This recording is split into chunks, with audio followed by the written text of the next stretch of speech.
অনেক দিন আগের কথা, এক গ্রামে আবু সালেহ নামক একজন আল্লাহওয়ালা লোক বাস করতেন। আবু সালেহ দুই সন্তানের বাবা ছিলেন। বেশ কয়েক বছর হলো তার স্ত্রী মৃত্যুবরণ করেছেন। এরপর থেকে আবু সালেহ সবসময় আল্লাহর ইবাদত বন্দিগিতে মশগুল থাকেন।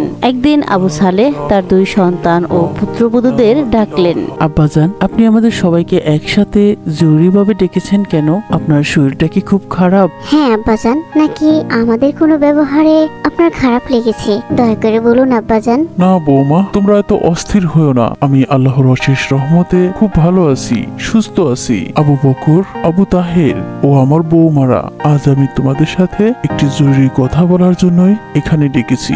জি আব্বাজান, বলুন, আমরা আপনার সব আদেশ মানতে প্রস্তুত। শুনো বাবারা, আমি সারা জীবন হকের পথে ছিলাম, সত্যের পথে ছিলাম, সৎ পথে উপার্জন করেছি, তোমাদেরকে দিনের পথে মানুষ করার চেষ্টা করেছি। এই সংসারে আমি অনেক সময় দিয়েছি। আজ আমি একটা সিদ্ধান্তে উপনীত হয়েছি। আমি আমার জীবনের বাকি সময়টুকু শুধুমাত্র আমার আল্লাহকে দিতে চাই, আর সেই জন্য আমি এই গৃহ ত্যাগ করতে চাই। আমি নির্জন কোনো জায়গায় গিয়ে শুধুমাত্র আমার আল্লাহকে আমার জীবনের বাকি সময়টুকু দিতে চাই। তোমাকে যাওয়ার আগে তোমাদের ডাকার একটাই উদ্দেশ্য, তোমরা সবসময় ন্যায়ের সাথে থাকবে, সত্য কথা বলবে, সবসময় ঈমান এবং আমলের সাথে থাকবে। ইনশাআল্লাহ আব্বাজান, আমরা আপনার কথা অক্ষরে অক্ষরে পালন করব।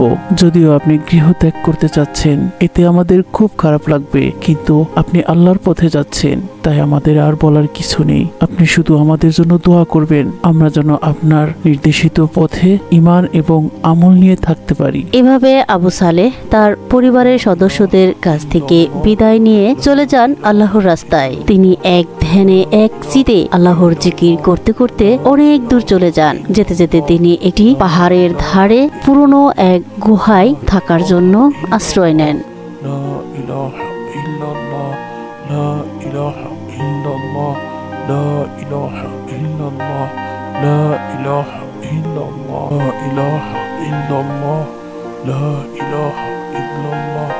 এভাবেই আবু সালেহ নির্জন গুহার মধ্যে আল্লাহর ইবাদত করতে লাগলেন। তিনি সর্বক্ষণ আল্লাহর ইবাদতে মশগুল থাকতেন আর পেটের ক্ষুধা নিবারণের জন্য বনের বিভিন্ন ফলের গাছ থেকে ফল পেড়ে আহার করতেন। এরপর কেটে গেল বেশ কিছুদিন। হঠাৎ একদিন আবু সালেহ মনে মনে ভাবলেন, হে আল্লাহ, আপনি আমাকে মাফ করুন। আমি এই বনের বৃক্ষ থেকে নিজের ইচ্ছা মতো ফল পেড়ে আহার করি। জানি না এই বৃক্ষের আমার ফল পেড়ে খাওয়া পছন্দ কিনা। না না, আমি আর এখন থেকে কোনো গাছের ফল নিজ হাতে পেড়ে খাবো না। আমি শুধু ওই ফলই খাবো যে ফল নিজে নিজে গাছ থেকে পড়ে মাটিতে থাকবে। হে আল্লাহ, এটা আপনার কাছে আমার ওয়াদা। আমি আর কোনোদিনও কোনো গাছের ফল নিজ হাতে পেড়ে খাবো না, ইনশাআল্লাহ। এরপর আবু সালেহ খাওয়ার জন্য বনের মধ্যে ফল গাছের তলা দিয়ে হাঁটতে থাকেন আর মাটিতে পড়ে থাকা বিভিন্ন ফল কুড়িয়ে এনে খেতে লাগলেন। আলহামদুলিল্লাহ, আজ মনের মধ্যে বড় প্রশান্তি লাগছে। আজ আমি কোনো গাছকে কষ্ট দিয়ে তার থেকে ফল পেড়ে খাইনি। আজ আমি পড়ে থাকা ফল কুড়িয়ে এনে খেয়েছি। হে আল্লাহ, আপনি আমার ইবাদত কবুল করুন। এরপর আল্লাহর পরীক্ষা শুরু হলো। বেশ কিছুদিন হলো আবু সালেহের অবস্থানরত আশেপাশের কোনো ফল গাছ থেকে একটি ফলও মাটিতে পড়ল না। আবু সালেহ প্রতিদিন বিভিন্ন ফল বৃক্ষের তলা দিয়ে পড়ে থাকা ফল খুঁজতে থাকেন, কিন্তু কোনো বৃক্ষ থেকে একটি ফলও পড়ল না। কি ব্যাপার, এই বৃক্ষগুলোর হলো কি? বৃক্ষ ফল দিয়ে ভরপুর, অথচ একটি ফলও মাটিতে পড়েনি। আমি তো আল্লাহর কাছে ওয়াদা করেছি, আমি নিজ হাতে কোনো ফল পেড়ে খাবো না। আমাকে ধৈর্য ধারণ করতে হবে।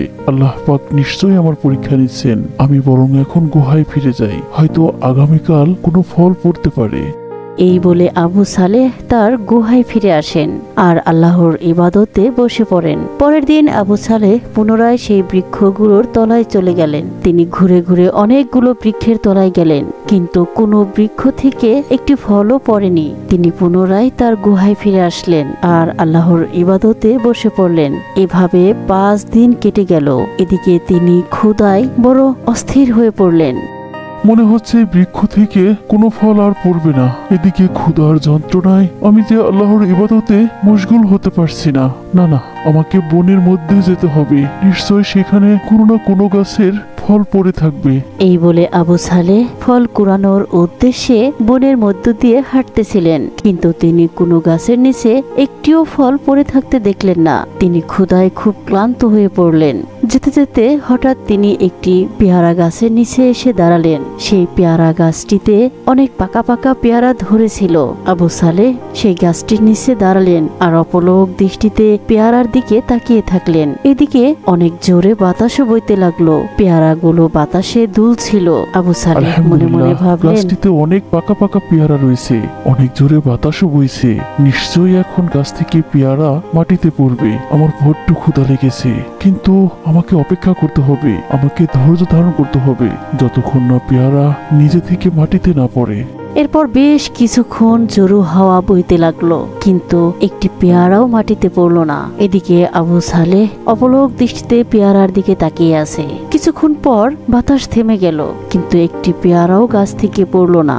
আবু সালেহ বাতাস থেমে যাওয়া দেখে অধৈর্য হয়ে পড়লেন, আর তিনি আল্লাহর ওয়াদা ভুলে গেলেন। ক্ষুধার যন্ত্রণায় তিনি পাগল হয়ে নিজ হাত দিয়ে কয়েকটি পেয়ারা ছিলেন আর খেয়ে নিলেন। এরপর বেশ কিছু পেয়ারা ছিঁড়ে তার সঙ্গে নিয়ে গুহায় ফিরে আসলেন। গুহাতে ফিরে দেখলেন দুজন লোক তারা নিজেদের মধ্যে কিছু স্বর্ণ মুদ্রা ভাগাভাগি করছে। তোমরা কারা? এখানে কি করছো? এটা তো আমার ইবাদতখানা। আরে মুরব্বী, আসতে বলুন না, আমরা বিপদে পড়ে এখানে লুকিয়েছি। আমাদের পিছনে রাজার লোক ধাওয়া করছিল। চিন্তা করবেন না, কিছুক্ষণ পরেই আমরা চলে যাব। রাজার লোক ধাওয়া করছিল? কিন্তু কেন? তোমরা কি করেছো? এভাবে যখন আবু সালেহ ওই লোক দুজনের সাথে কথা বলছিলেন, তখনই রাজার লোক এসে হাজির হয়, আর আবু সালেহ সহ ওই দুইজনকে রাজার লোক ধরে নিয়ে যায়। আসলে এই দুজন ছিল চোর। তারা রাজদরবার থেকে কিছু স্বর্ণ মুদ্রা চুরি করে এই গুহার মধ্যে লুকিয়েছিল, কিন্তু রাজার লোক আবু সালেহকেও চোর এত বড় ভেবে ওই স্পর্ধা! দুজন চোরের আমার সাথে রাজ্যে ধরে চুরি! নিয়ে যায়। আমি কোনো অন্যায়কে কোনো দিনও প্রশ্রয় দেইনি। সিপাহী, জল্লাদকে খবর দাও, আর এই তিনজনকেই তাদের হাত কেটে দাও। এরপর চুরির রাজার শাস্তি আদেশে হাত কেটে দেওয়া। জল্লাদ এক এক করে ওই দুইজন চোরের দু হাত কেটে দেয়। এদিকে আবু সালেহ কোনো কথা না বলে চুপচাপ দাঁড়িয়ে থাকেন। এরপর জল্লাদ আবু সালেহেরও এক হাত কেটে ফেলেন। এরপর যখন জল্লাদ অপর হাতটি কাটার জন্য তলোয়ার তুললেন, সাথে সাথে সেখানে ঘোড়ায় চড়ে একজন লোক আসলেন আর বললেন, থামো জল্লাদ রাজামশাই, আমি এই লোকটিকে খুব ভালো করে চিনি। এই লোকটি যতটুকু অপরাধ করেছিল তার শাস্তি স্বরূপ এক হাত কেটে ফেলা হয়েছে। তার অপর হাতটি কাটার কোনো প্রয়োজন নেই। যদি আপনি তার অপর হাতটি কেটে ফেলেন তাহলে আপনি তার উপর জুলুম করবেন, কারণ তার অপরাধের শাস্তি পূরণ হয়ে গেছে। এই বলে লোকটি সেখান থেকে চলে যায়। এদিকে রাজামশাই ছিলেন একজন ন্যায়পরায়ণ বাদশাহ। তিনি লোকটির কথা বিশ্বাস করলেন আর আবু সালেহকে বললেন, আপনাকে দেখে আমারও আল্লাহওয়ালা মানুষ মনে হয়। আপনার অপরাধের শাস্তি হয়ে গেছে। রাজামশাই, আমি যে কোন অপরাধের শাস্তি পেলাম সেটা তো আমিই জানি, আর জানেন আমার মালিক। এই বলে আবু সালেহ সেখান থেকে চলে যান। এদিকে এই খবরটি সারা রাজ্যে ছড়িয়ে পড়ে। কান ঘষা করতে করতে আবু বকর ও আবু তাহেরও এই বিষয়টি জানতে ভাইজান, পারেন। আমাদের আব্বাজান কখনো এমন অপরাধ করতে পারেন না। নিশ্চয় কিছু একটা হয়েছে। আমাদের উচিত আব্বাজানের কাছে যাওয়া আর ওনার মুখ থেকে আসল ঘটনা শোনা। তাছাড়া ওনার এক হাত কেটে ফেলা হয়েছে, না জানি উনি কত কষ্ট করছেন। হ্যাঁ হ্যাঁ, তুই ঠিকই বলেছিস। চল আমরা এখনই এই আব্বাজানের বলে কাছে যাব। আবু বকর ও আবু তাহের তাদের আব্বাজানের খোঁজে সেই জঙ্গলে চলে যায়। খুঁজতে খুঁজতে তারা সেই গুহার মধ্যে যায়, আর সেখানে গিয়ে দেখলেন তাদের আব্বাজান দুহাত তুলে আল্লাহর কাছে দোয়া করছেন। খুঁজতে ভাইজান, খুঁজতে তারা সেই আব্বাজানের তো গুহার দুটি মধ্যে হাতই যায়, আর অক্ষত সেখানে রয়েছে। গিয়ে এটা কি দেখলেন করে তাদের সম্ভব? আরে আব্বাজান হ্যাঁ হ্যাঁ, দুহাত আমিও তো তুলে তাই আল্লাহর দেখছি। তোমরা এখানে কেন এসেছো? আমার অনুমতি ছাড়া তোমরা এখানে কেন এসেছো? বলো কেন এসেছো? আব্বাজান আপনি আমাদের ক্ষমা করুন। আমরা আপনাকে দেখতে এসেছিলাম। রাজামশাই আপনার হাত কেটে দিয়েছে, কিন্তু যে অপরাধের কারণে রাজামশাই আপনার হাত কেটে দিয়েছে আপনি সেই অপরাধ কখনোই করতে পারেন না। আমরা আসল বিষয়টি জানতে এসেছিলাম আব্বাজান, আপনি আমাদের ক্ষমা করুন। দয়া করে আমাদের ক্ষমা করুন আব্বাজান। সে যাই বলো না কেন, গুহায় প্রবেশ করার আগে আমার অনুমতি নেওয়ার প্রয়োজন ছিল তোমাদের। আব্বাজান আপনি আমাদের মাফ করুন। আমরা আমরা আপনার অনুমতি ছাড়া জীবনে কোনো কাজ করিনি, কিন্তু আজ দূর থেকে আপনার দুটি হাতে অক্ষত দেখে আমরা অবাক হয়ে যাই আর আনমনা হয়ে গুহার মধ্যে ঢুকে পড়ি। দয়া করে আপনি আমাদের মাফ করুন আব্বাজান, আমাদের মাফ করুন আর মোর ঘটনাটি আমাদের খুলে বলুন, আমরা জানতে আগ্রহী আব্বাজান। তোমাদের বলার মতো তেমন কোনো কথা আমার নেই। আমি শুধু বলবো আমি অপরাধী ছিলাম, তবে চুরির নয়, ওয়াদা ভঙ্গকারীর। আমি আল্লাহর কাছে ওয়াদা করেছিলাম, কিন্তু সেই ওয়াদা আমি রাখতে পারিনি, আর তার শাস্তি স্বরূপ আমার এই হাতটি কেটে ফেলা হয়েছিল। আমি আল্লাহর কাছে তওবা করি, হয়তো আল্লাহ পাক আমার তওবা কবুল করেছেন আর মেহেরবানি করে দয়া করে আমার হাত পুনরায় আগের মতো করে দিয়েছেন। সবই আল্লাহর ইচ্ছা। তোমাদেরকে শুধু আমি এইটুকু বলবো, তোমরা কখনো অন্যায় করো না, কারো কাছে ওয়াদা দিলে ভঙ্গ করো না। অন্যায় যেখানেই করা হোক না কেন, যার সাথেই করা হোক না কেন, তার শাস্তি তাকে পেতেই হয়। অন্যায় করে কেউ কখনো আল্লাহর কাছ থেকে পালাতে পারে না। বিপদে ধৈর্য ধারণ করো আর সব সময় আল্লাহর কাছে তওবা করো। নিশ্চয়ই আল্লাহ সবকিছু দেখেন।